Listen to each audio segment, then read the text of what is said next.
Hey everyone, I am Swati Vishwakarma and you are watching Real Classes. Okay, so हमने making of Indian constitution तो पढ़ के complete कर लिया है ना। और आज हम प्रियम्बल पढ़ेंगे। ठीक है, प्रियम्बल जिसे हम क्या कहते हैं, प्रस्तावना, है ना, प्रस्तावना कहते हैं हम। अच्छा, इससे पहले मैं आपको बता दूं, हमने लास्ट क्लास में मैं आपसे दो क्वेश्चन पूछी थी। पहला तो ये था कि डेमोक्रेसी डेमोक्रेसी क्या होती है, for the people, by the people, of the people, ये किसने कहा था। इस क्वेश्चन का आंसर मैं इस वीडियो में आपको दूंगी, है ना। और एक क्वेश्चन मैं पूछी थी इमरजेंसी प्रोविजन से रिलेटेड, है ना, तो वो मैं तब बताऊंगी जब हम लोग इमरजेंसी प्रोविजन डिस्कस कर रहे होंगे। ओके, तो आज प्रियम्बल स्टार्ट करते हैं। चलिए देखिए, तो यहाँ पे क्या है, हमारा कॉन्स्टिट्यूशन ऑफ इंडिया कुछ इस तरह से दिखता है ना। पहले एक बार अच्छे से देख लीजिए हमारा कॉन्स्टिट्यूशन कैसा है। कॉन्स्टिट्यूशन ऑफ इंडिया का ये क्या है, प्रियम्बल। प्रियम्बल क्या है, प्रस्तावना, है ना। तो क्या कहता है ये, पहले एक बार हम लोग रीड कर लेते हैं हिंदी और इंग्लिश में, फिर मैं डिटेल में आपको समझाते हुए चलूंगी। ओके, देखिए, we the people of India having solemnly resolved to constitute India into a sovereign, socialist, secular, democratic republic and to secure to all its citizens justice, justice किस किसके लिए है, social, economic and political, liberty of thought, expression, belief, faith and worship, equality of status and of opportunity, and to promote among them all fraternity, assuring the dignity to all the individual and unity and the integrity of the nation. In our Constituent Assembly, this 26th day of November 1949 do hereby adopt, enact and give to ourselves the Constitution. Hindi में क्या है, जिसे हम क्या कहते हैं, उद्देशिका, है ना। प्रियम्बल क्या कहलाती है, उद्देशिका। तो हम भारत के लोग भारत को एक संपूर्ण प्रभुत्व संपन्न समाजवादी पंथ निरपेक्ष लोकतंत्रात्मक गणराज्य बनाने के लिए तथा उसके समस्त नागरिकों को सामाजिक, आर्थिक, राजनैतिक न्याय, विचार, अभिव्यक्ति, विश्वास, धर्म और उपासना की स्वतंत्रता, प्रतिष्ठा और अवसर की समता प्राप्त कराने के लिए तथा उन सब में व्यक्ति की गरिमा, राष्ट्र की एकता, अखंडता सुनिश्चित करने वाली बंधुता को बढ़ाने के लिए दृढ़ संकल्प होकर अपनी इस संविधान सभा में आज तारीख 26 नवंबर 1949 ईस्वी को एतद द्वारा इस संविधान को अंगीकृत, अधिनियमित और आत्मसमर्पित करते हैं। क्लियर है। चलिए आगे अब हम डिटेल में पढ़ेंगे। सबसे पहले देखिए प्रियम्बल। सो प्रियम्बल क्या है, प्रस्तावना। हमने क्या देखा, हमारी प्रियम्बल स्टार्ट क्या से होती है, we the people of India. ऐसे we the people of, we the people of in, we the people of USA. जिस तरह हमारा प्रियम्बल स्टार्ट होता है ना we the people of India, वैसे यूएसए का स्टार्ट होता है we the people of USA. Okay, मैं पॉइंट आउट करते जाऊंगी जो क्वेश्चन एग्जाम के लिए इंपॉर्टेंट है और ऐसा क्वेश्चन पूछा है, ठीक है, तो वो मैं बताती जाऊंगी। अगर कुछ मैं एक्स्ट्रा लिख रही हूँ तो आप अपने नोट्स में इंक्लूड कर सकते हो। ठीक है, आगे देखिए। तो नेहरू जी हमने देखा था, मैं जब मेकिंग ऑफ इंडियन कॉन्स्टिट्यूशन पढ़ा रही थी उसी समय हमने ये डिस्कस किया था कि नेहरू जी क्या किए थे, ऑब्जेक्टिव रिजोल्यूशन को लाए थे, है ना। कब लाए थे, पार्लियामेंट में 13 दिसंबर 1946 में लाए थे। और इसे हम इनेक्ट कब कर लिए थे, अडॉप्ट कब कर लिए थे, 22 जनवरी 1947 को, है ना। और ये जो हम देखेंगे हमारा जो प्रियम्बल है, ये क्या है, मॉडिफाइड फॉर्म है ऑब्जेक्टिव रिजोल्यूशन का। अब आप कहोगे कि मैम ये तो लाया कब गया था, 1946 में लाया गया था। और हमारा जो कॉन्स्टिट्यूशन बन के तैयार हुआ है वो कब हुआ है, 1950 में हुआ है ना। तो क्या प्रियम्बल पहले से लिखा गया है, कॉन्स्टिट्यूशन के पहले से लिखा गया है, नहीं, ऐसा बिल्कुल भी नहीं है। प्रियम्बल क्या है, समरी है ना। तो प्रियम्बल कब लिखा गया, समरी कब लिखते हो आप, जब आप पूरा चैप्टर पढ़ लेते हो, अच्छे से रीड कर लेते हो, फिर आप उसके कुछ पॉइंट्स को लेकर के लिखते हो, तो उसे ही हम समरी कहते हैं, है ना, जिससे आपको इसके बारे में पूरा ओवरव्यू पता चल जाए।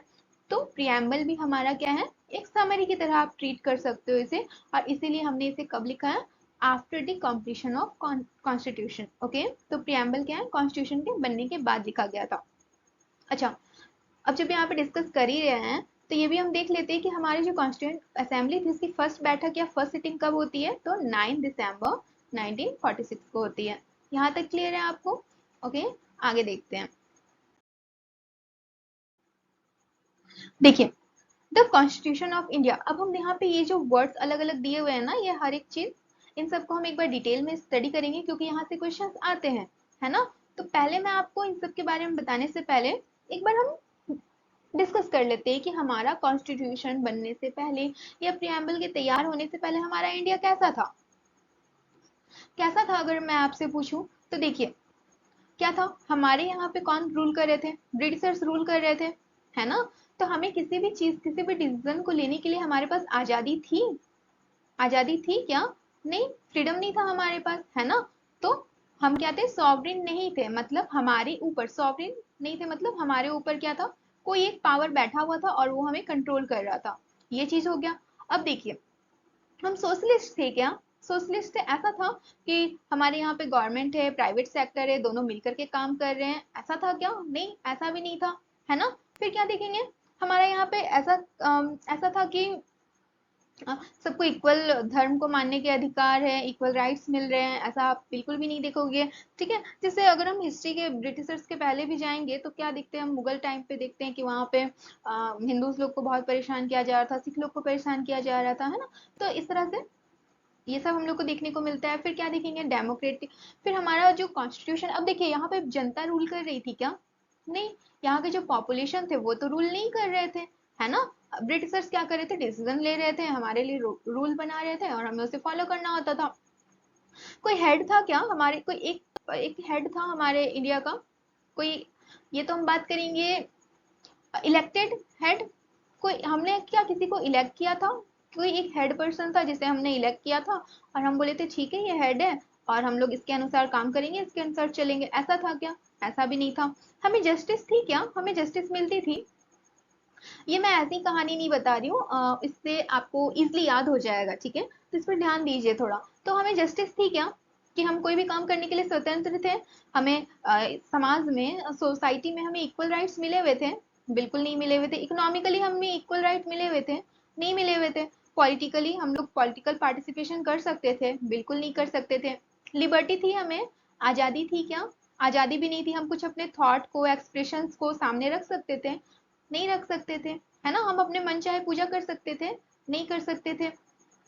इक्वालिटी भी हमें नहीं थी, है ना। तो इन सबको ध्यान में रखते हुए क्या डिसाइड किया गया कि नहीं, हमारे देश में क्या क्या है, ये सब चीज नहीं है, ठीक है। तो हमारे जो कॉन्स्टिट्यूशन बना रहे थे वो लोग ने सबको अच्छे से देखा, अच्छे से स्टडी किया, अच्छे से समझा और फिर हमारा कॉन्स्टिट्यूशन तैयार किया और उसी का एक हमें समराइज वर्जन दे दिया जिसे हम क्या कहते हैं, प्रियम्बल कहते हैं, है ना। तो यहाँ पे हम उसी चीज को डिस्कस करेंगे। चलिए आगे देखते हैं। देखिए, अब यहाँ पे अर्नेस्ट बार्कर एक पॉलिटिकल, आप पॉलिटिकल लीडर बोल सकते हैं, है ना। तो अम, एक मिनट, पेन चेंज कर लो। पॉलिटिकल लीडर आप बोल सकते हैं, ठीक है। तो इन्होंने क्या कहा, हमारे प्रियम्बल को इन्होंने क्या कहा कि प्रियम्बल क्या है, की नोट से हमारे कॉन्स्टिट्यूशन का, ठीक है। मैंने अभी बताया ये क्या है, समर, एक तरीके से समरी है ना। तो की नोट्स है, क्या मतलब होता है की नोट्स का, मतलब आप क्या समझते हो? तो ये क्या करता है, डायरेक्शन प्रोवाइड करता है, किसको, हमारे जो गवर्नमेंट है उनको ये क्या करता है, डायरेक्शन प्रोवाइड करता है कि उनको रन कैसे करना है, ठीक है, हमारे सिटीजन को सर्व कैसे करना है, सिटीजन को कैसे हमारे रूल्स बनाना है, ठीक है, कैसे रहना है। तो ये सारी चीज को क्या करता है, बताता है। की नोट्स का मतलब है बताना, टेल करना, बताना कि कैसे काम करना है, ठीक है। तो ये किसने कहा था, बहुत इंपॉर्टेंट है। तो की notes, preamble is the key notes of constitution. किसने कहा था, अर्नेस्ट बाकर ने कहा था, ओके। अब देखिए, इंग्रेडिएंट्स हम देख लेते हैं। तो हमारे संविधान में, या तो हमारे प्रियम्बल में, हम प्रियम्बल पढ़ रहे हैं, तो हमारे प्रियम्बल में क्या क्या दिया हुआ है। पहला तो हम देख लेते हैं कि source of authority of constitution. हमने फर्स्ट लाइन में क्या पढ़ा था, we the people of India, ये पढ़ा हमने, है ना। तो सोर्स ऑफ अथॉरिटी मतलब हमारे कॉन्स्टिट्यूशन को हमें दे कौन रहा है, किसने दिया हमें हमारे कॉन्स्टिट्यूशन को, क्या ब्रिटिशर्स ने दिया? नहीं, ब्रिटिशर्स कहाँ दे रहे हैं, हमने ऐसा कहीं लिखा है क्या, we the people of British, in British India, something like that, या तो कुछ भी ऐसा हमने कुछ भी नहीं लिखा है। हमने क्या लिखा है, we the people of India. मतलब हमें हमारे प्रियम्बल को किसने दिया है, हमारे पीपल ने। तो यहाँ पे सोर्स ऑफ अथॉरिटी क्या हो जाएगी कॉन्स्टिट्यूशन की, people of India. Okay, clear है। अब देखिए नेचर, हमारा जो प्रियम्बल है या तो कॉन्स्टिट्यूशन है उसका नेचर कैसा है, कैसा है, सोवरिन है, सोशलिस्ट है, सेक्युलर है, डेमोक्रेटिक है एंड रिपब्लिक है।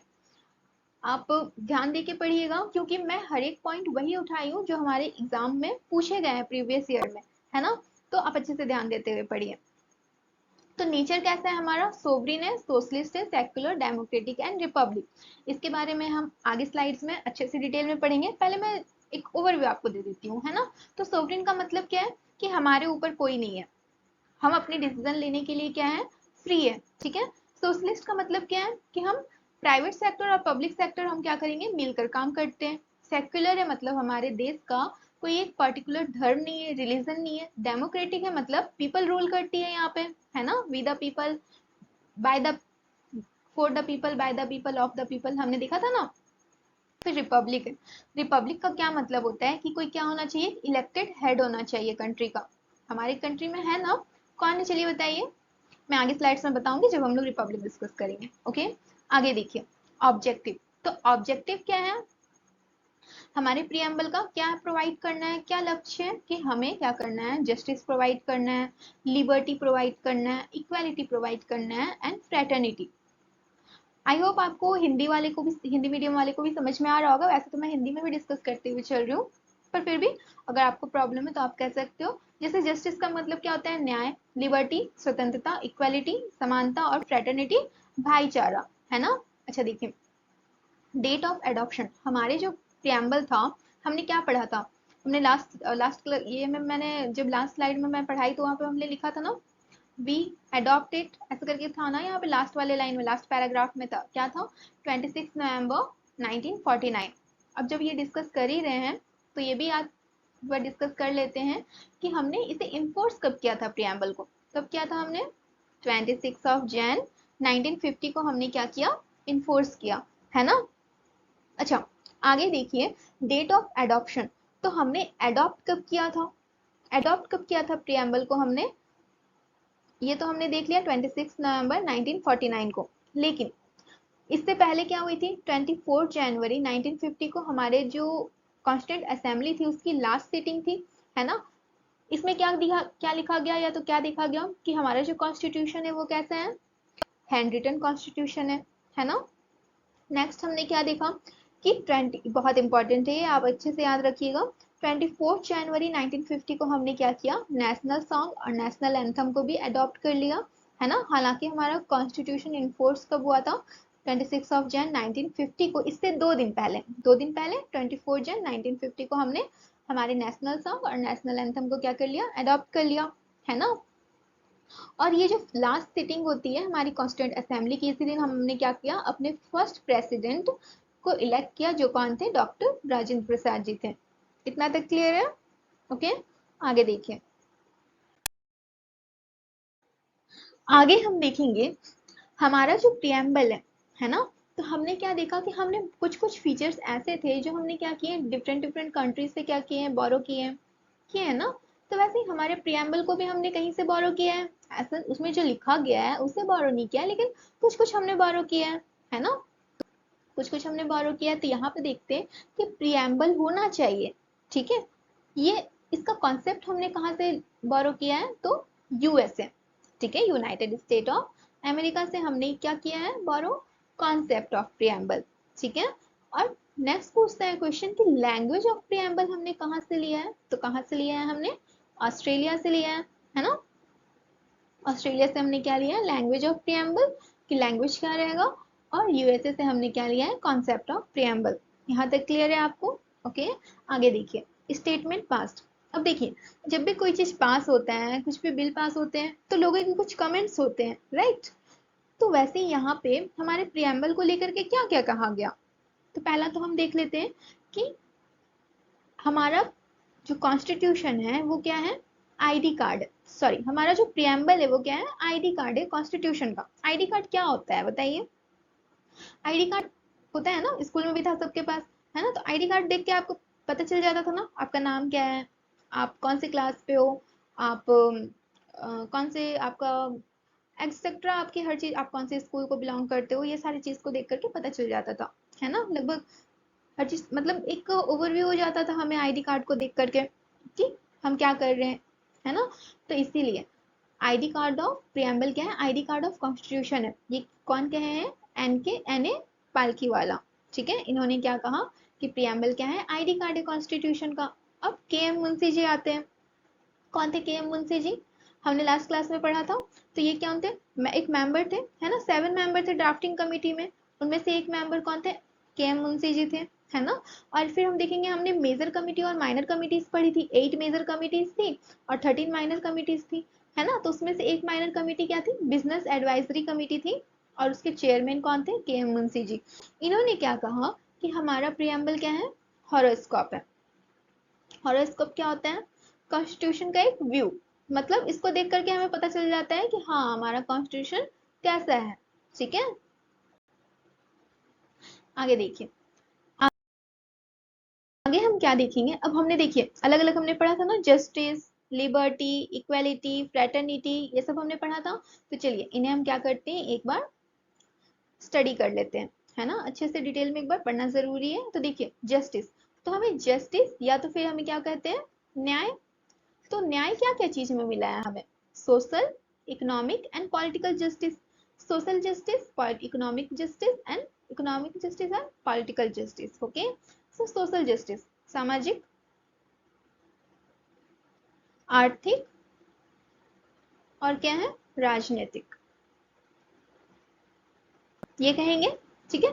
तो सोशल जस्टिस किस किस के लिए, किस चीज के लिए मिला है, कि हमें किसी भी कास्ट, क्रीड, जेंडर या रिलीजन को लेकर के हमारे साथ डिस्क्रिमिनेशन नहीं होगा, ठीक है। कोई भी जाति, धर्म, जेंडर, आप फीमेल हो, मेल हो, ट्रांसजेंडर हो, इन सब को लेकर के आपके साथ डिस्क्रिमिनेशन नहीं होगा। रिलीजन, आप कौन से धर्म को मानते हैं, इससे किसी को कोई फर्क नहीं पड़ता, इससे आपके साथ कोई भी डिस्क्रिमिनेशन नहीं किया जाएगा, ओके। फिर इकोनॉमिक जस्टिस, मतलब आर्थिक न्याय। अब इकोनॉमिक जस्टिस ऐसा नहीं है कि आपके पास पैसा है और अब किसी के पास पैसा नहीं है तो आपके साथ आपको फेवर मिलेगा और किसी को नहीं मिलेगा, ऐसा बिल्कुल भी नहीं है। आप गरीब हो, अमीर हो, आप सबको इक्वली ट्रीट किया जाएगा, ओके। राजनीतिक न्याय या पॉलिटिकल जस्टिस क्या है, कि equal rights for constitutional position. Constitutional position मतलब आप कोई भी पॉलिटिकली आप किसी भी चीज में इन्वॉल्व हो सकते हो, नो मैटर आप क्या को बिलोंग करते हो, आप कैसे, आप कौन से कास्ट से हो, कौन से क्रीड से हो, या तो फिर आप इकोनॉमिकल आपका स्टेटस क्या है, इन सब से कोई मैटर नहीं करता, आप पॉलिटिकली इशूज में पार्टिसिपेट कर सकते हो। आई होप यहाँ तक क्लियर है आपको। अब देखिए लिबर्टी देखते हैं। लिबर्टी का मतलब क्या होता है, स्वतंत्रता, है ना। तो स्वतंत्रता क्या क्या चीज के लिए मिला है हमें, thoughts, belief, worship, thought, expression, worship, belief and faith. मतलब थॉट्स क्या हो गया, आपकी सोच, ठीक है। एक्सप्रेस कर सकते हो आप कोई भी चीज, पूजा पाठ कर सकते हो, आप कोई भी चीज को मान सकते हो, आप किसी भी धर्म पे विश्वास रख सकते हो, है ना। तो देखिए यहाँ पे हमें इन चीजों को लेकर के स्वतंत्रता मिली हुई है और इस पे हमारा कोई भी रोक टोक नहीं किया जाएगा, ओके। नेक्स्ट हमें क्या है, अपॉर्चुनिटी है टू डेवलप वन सेल्फ। इस हम अपने आप को किसी भी तरह से इस तरीके से हम क्या कर सकते हैं, डेवलप कर सकते हैं। हम जिसको जिनकी भी पूजा करनी चाहे हम कर सकते हैं, कोई भी धर्म को मानना चाहे हम मान सकते हैं, हम अपने थॉट्स को एक्सप्रेस कर सकते हैं, है ना। तो इन सब चीजों को हमें लेकर के क्या मिली है, लिबर्टी। क्या क्या हो गया, लिबर्टी किसके किसके लिए है, thought, expression, worship, belief and faith, TEWBF, है ना। TWBF आप ऐसे याद रख सकते हो, liberty, TWBF, thought, expression, worship, belief and faith, okay. Justice क्या क्या के लिए इंपॉर्टेंट है, ठीक है। तो क्या क्या चीज की जस्टिस मिली, जैसे आपसे क्वेश्चन पूछ लेगा कि हमें जस्टिस कौन कौन सी चीज के लिए मिली है, तो यहाँ पे ये सारे आपको दे देंगे टॉप।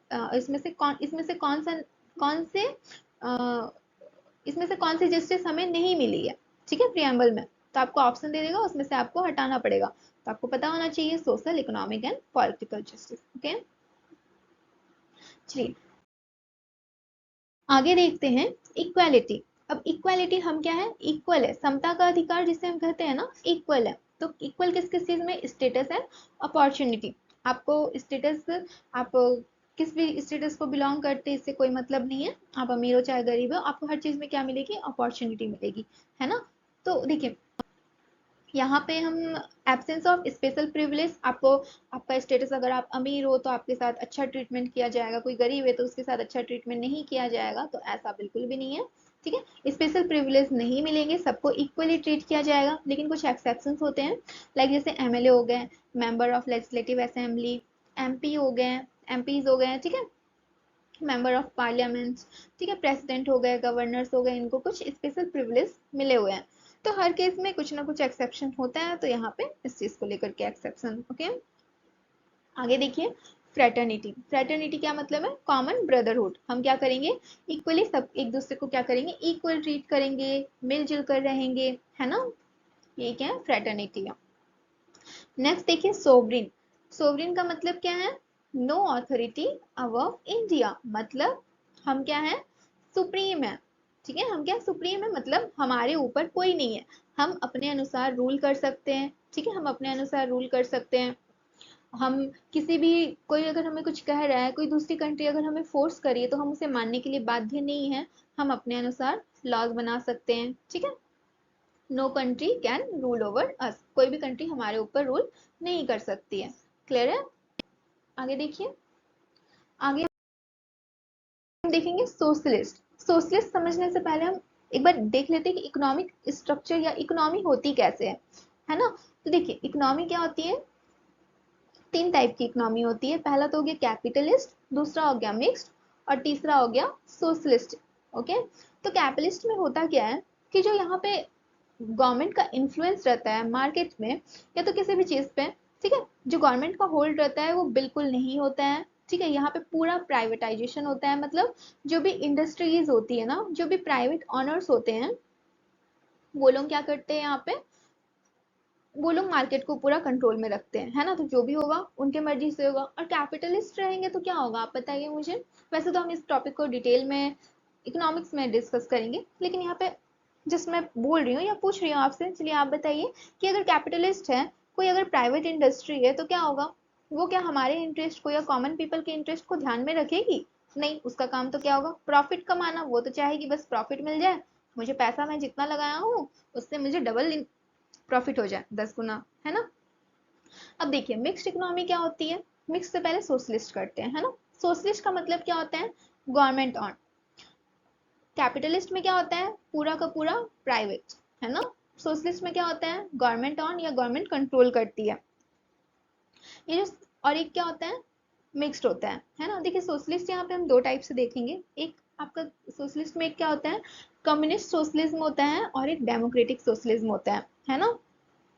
कम्युनिस्ट सोशलिज्म में क्या होता है कि जो भी कंट्रोल है वो पूरे की पूरे गवर्नमेंट के हाथ में है, प्राइवेट वालों को तो यहाँ पे कोई मौका ही नहीं मिलेगा, बिल्कुल भी नहीं, ठीक है। जैसे चाइना हो गया, रसिया हो गया, यहाँ पे पूरा मार्केट कौन कंट्रोल करता है, चाइना एंड रसिया, ठीक है। हमारा इंडिया क्या है, डेमोक्रेटिक सोशलिज्म को फॉलो करता है, डेमोक्रेटिक सोशलिज्म का मतलब क्या है, वी आर लिबरल्स, हम लोग क्या करते हैं, प्राइवेट प्राइवेट को भी पार्टिसिपेट करने का मौका मिलेगा, और गवर्नमेंट, दोनों क्या करेंगे, मिलजुल कर काम करेंगे, है ना, दोनों मिलकर मार्केट को क्या करेंगे, कंट्रोल करेंगे, और इसी को क्या कहते हैं, डेमोक्रेटिक सोशलिज्म, जो क्या है इंडिया फॉलो करता है। सो इंडिया इज क्या है, डेमोक्रेटिक सोशलिज्म है, और इसीलिए हम इसे क्या कहते हैं, सोशलिस्ट कहते हैं, क्लियर है आपको।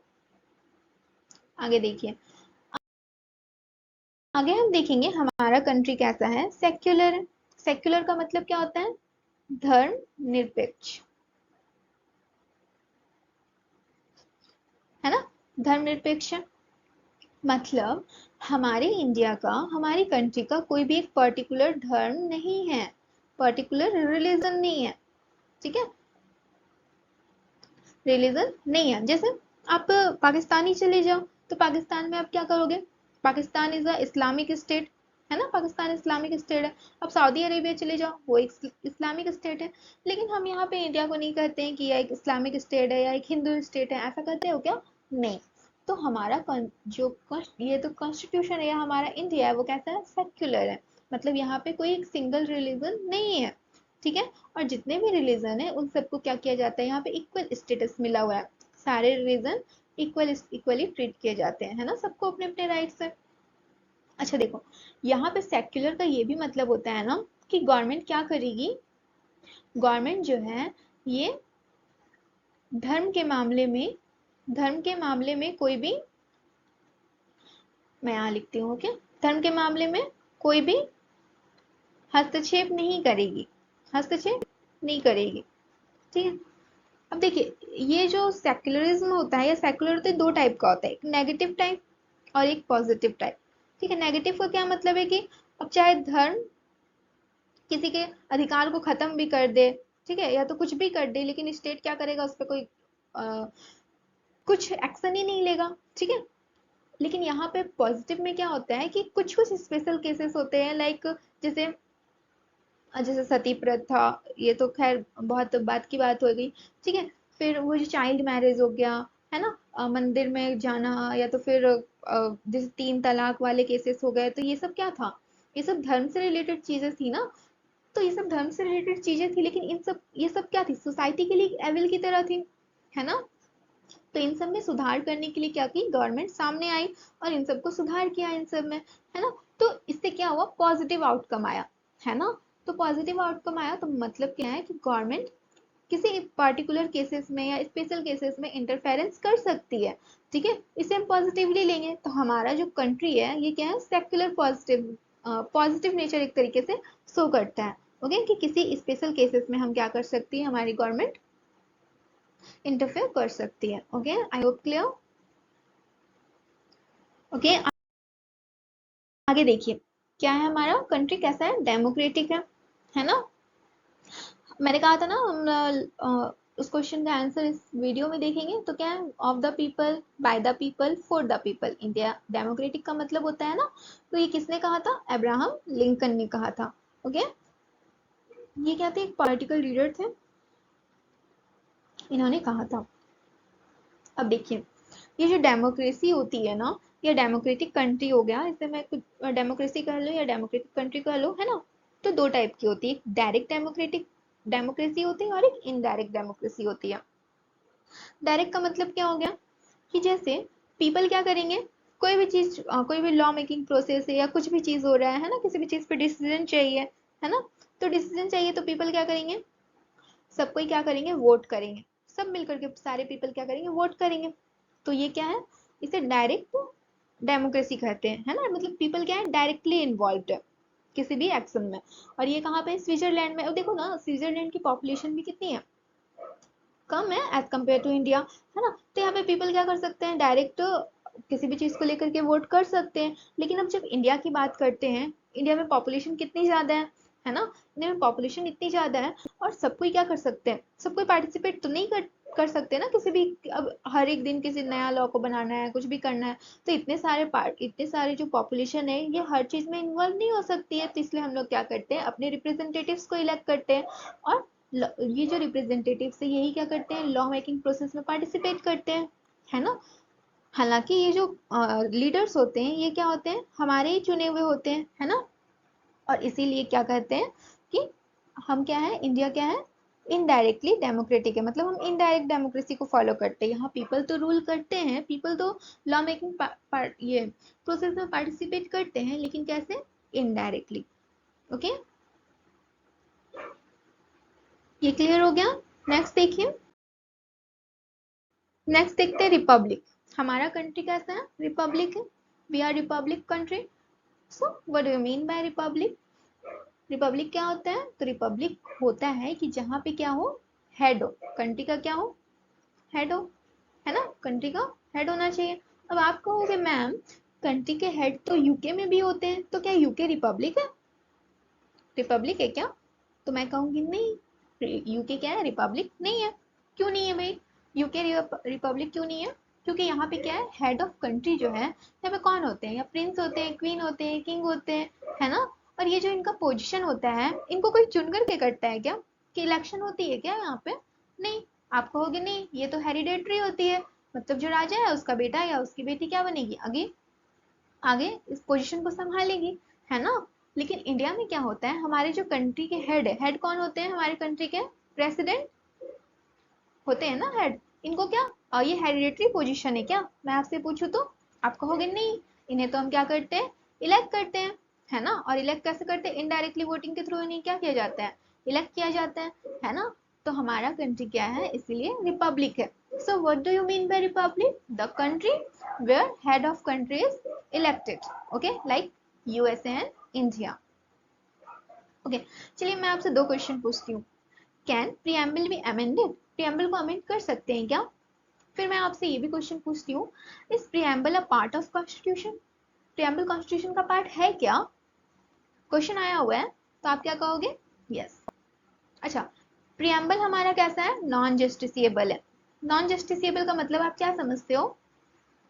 अब देखो, ये हम आगे वैसे डिटेल में डिस्कस करेंगे जब मैं आपसे फंडामेंटल राइट के बारे में बात करती हूँ, है ना। फंडामेंटल राइट के बारे में जब मैं बात करती हूँ, आपको ये पता ही होगा कि फंडामेंटल राइट का अगर हमारा हनन होता है तो हम कहाँ जा सकते हैं?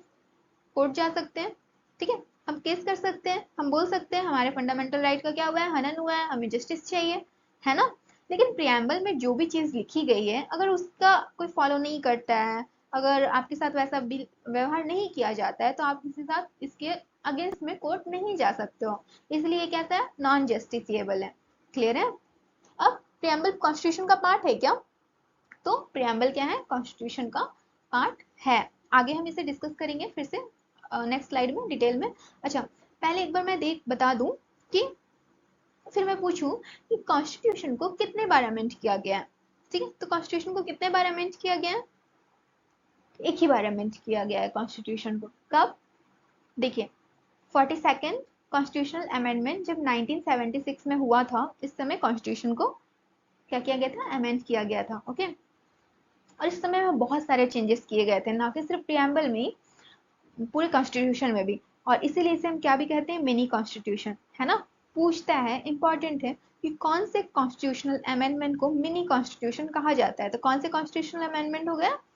42nd कॉन्स्टिट्यूशनल अमेंडमेंट, जिसे हम कब किए थे? 1976 में किया गया था। अब जब ये अमेंडमेंट हुआ था तो हमने 3 वर्ड जोड़े थे। आप ब्रो सिस जानते हो ना, ब्रो करते रहते हो, ब्रो, हे ब्रो, सिस, है ना। तो यहाँ ब्रो और सिस से याद रख सकते हो। कैसा? Socialist, integrity and secular. अच्छा, एस फॉर सोवरिन भी होता है, राइट। तो यहाँ पे सोवरिन याद नहीं रखना है, क्यों? क्योंकि हमारा कंट्री क्या था पहले से, जब जैसे ही हमें आजादी मिली ब्रिटिशर्स से, वैसे ही हमारा कंट्री ऑलरेडी वो सोवरिन हो गया था, है ना। तो सोवरिन बाद में ऐड नहीं किया गया है, सोवरिन पहले से ही था, आजादी मिलने के समय से ही था। तो सोवरिन को आपको याद नहीं रखना है, S, S is not for sovereign, okay. So क्या क्या ऐड किया गया? Socialist, integrity and secular. सिस, S for socialist, I for integrity, S for secular, okay। अच्छा, आगे देखो, आगे कुछ हिस्ट्री देखते हैं, ओके। तो हिस्ट्री क्या है? मैं आपसे अभी, हमने लास्ट क्वेश्चन क्या देखा था? Whether the preamble can be amended? Preamble को अमेंड कर सकते हैं, हमने क्या देखा? हाँ। फिर मैंने पूछा कि is it a part of constitution? Preamble constitution का पार्ट है, हमने देखा हाँ। लेकिन इसकी हिस्ट्री क्या रही है? डायरेक्ट ऐसे हम इस पे आंसर, इसकी में कुछ ऐसा हुआ था कि कुछ चेंजेस हो गया था, पहले नहीं था फिर हो गया। चलिए आगे हम देखते हैं यहाँ पे। तो 1960 में क्या आता है? बेरुबारी यूनियन केस होता है ना। यहाँ पे क्या बोला गया कि हमारा जो प्रियम्बल है वो ना ही अमेंडेबल है और ना ही ये कॉन्स्टिट्यूशन का पार्ट है। और इसमें देखिए, जब बेरुबारी यूनियन केस आया था, तो यहाँ पे 7 जजेस की मीटिंग बुलाई गई थी, ठीक है, बैठक हुई थी, और इसको स्टडी किया उन लोगों ने, ठीक है, उन्होंने स्टडी किया और ये कहा कि नहीं, हमारा कॉन्स्टिट्यूशन क्या है? अमेंडेबल नहीं है और ये पार्ट भी नहीं है कॉन्स्टिट्यूशन का। और फिर केशवानंद भारती केस होता है 1973 में, 13 साल बाद होता है ना। इसमें क्या कहा गया? अच्छा, इसमें जजेस कितने थे? 13 जजेस थे, याद रखिएगा, है ना। तो क्या कहा यहाँ पे कि yes, it can be amended. तो अब इन्होंने क्या कहा? हाँ, ये क्या है? पार्ट है कॉन्स्टिट्यूशन का और इसे अमेंड भी कर सकते हैं, ठीक है। अब जब अमेंड कर सकते हैं, तो चलिए यहाँ पे एक स्टैटिक क्वेश्चन आ गया कि कौन से आर्टिकल के अंडर में हम प्रियम्बल को या तो कॉन्स्टिट्यूशन को अमेंड कर सकते हैं। तो कौन सा इंपॉर्टेंट आर्टिकल है? आप लिख लो, आर्टिकल 368, ओके। बहुत इंपॉर्टेंट आर्टिकल है, बहुत बार क्वेश्चन पूछे गए हैं। अच्छा, फिर LIC केस आता है, यहाँ पे ये क्या करते हैं?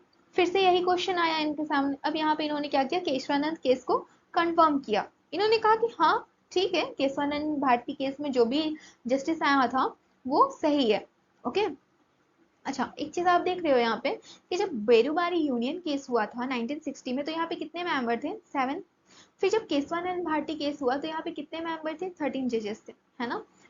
तो यहाँ पे आपको क्या देखने को मिलता है कि जब सेम टॉपिक पे, सेम सब्जेक्ट पे आपको फिर से कोई चेंजेस लाना होता है या रूल को पास करना होता है ना, तो हम क्या करते हैं यहाँ पे, जो नंबर ऑफ मेंबर ऑफ जजेस होते हैं ना, उनको हम हमेशा इंक्रीज करके लेते हैं। ठीक है, पहले जितने मेंबर्स थे उनसे हमेशा बढ़ा करके लेंगे। और केशवानंद भारती केस ऐसा केस है जहाँ पे मैक्सिमम नंबर ऑफ जजेस को अपॉइंट किया गया था इसमें डील करने के लिए इससे, है ना। अच्छा, तो I hope it is clear. तो सुप्रीम कोर्ट और हाई कोर्ट क्या कर सकते हैं? अपने डिसीजन को रिवर्स कर सकते हैं, लेकिन इसके लिए क्या चाहिए? मोर बेंच ऑफ जजेस, मतलब पहले जितने उसी केस को लेने के लिए जितने जज थे उससे ज्यादा जज होने चाहिए। ओके। अच्छा देखिए, एक बार ये मैं आपसे पूछूं कि कितने कौन से आर्टिकल के तहत हम प्रियम्बल को अमेंड कर सकते हैं? तो आर्टिकल 368, 368 याद रहेगा आपको। प्रियम्बल को कितने बार अमेंड किया गया है? तो आप क्या कहोगे? ओनली वंस, सिर्फ एक ही बार अमेंड किया गया है, मिनी कॉन्स्टिट्यूशन के टाइम पे, है ना। Mini constitution 42nd amendment 1976। Clear है? आगे देखो,